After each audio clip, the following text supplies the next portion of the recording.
പണ്ടൊരാളുണ്ടായിരുന്നു എന്നെ സ്ഥിരമായിട്ട് കുറേ കൊല്ലം മുമ്പ്, അതായത് പാടിക്കൊണ്ടിരുന്ന സമയത്താണ്. അപ്പോൾ എവിടെന്നെങ്കിലും വിളിക്കും, ഹലോ വിനീതല്ലേ? അപ്പോൾ ഞാൻ ആദ്യം ഹലോ അതെ പ്രഹ്ലാദനാന്നേ എന്ന് പറയും. ഞാനിപ്പോൾ ബേക്കറി ജംഗ്ഷനിൽ കണ്ടല്ലോ. അപ്പം ഞാൻ മദ്രാസിൽ ഇരിക്കുക, ബേക്കറി ജംഗ്ഷൻ തിരുവനന്തപുരത്താ. ഞാൻ പറഞ്ഞു എന്നെ ആയിരിക്കില്ല, സോറി നിങ്ങൾ ആരെയാ കണ്ടത്?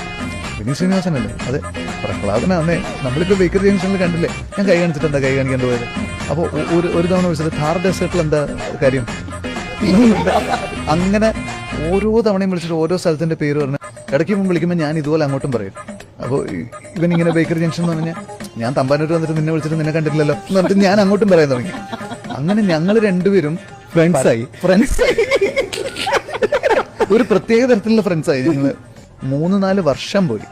കരിപ്പൂർ വിമാനത്താവളത്തിൽ ഇറങ്ങിയിട്ട് ഞാൻ ഫോൺ ഓൺ ചെയ്യുമ്പോൾ ഇവന്റെ വിളിയാണ്, പ്രഹ്ലാദനാന്നേ. അപ്പൊ 3-4 കൊല്ലം ഇവന് ബോറടിക്കുന്നില്ല. ഞാൻ ഇവനോട് ചോദിച്ചു, പ്രഹ്ലാദ നമുക്കിതൊന്ന് നിർത്തിക്കൂടാ?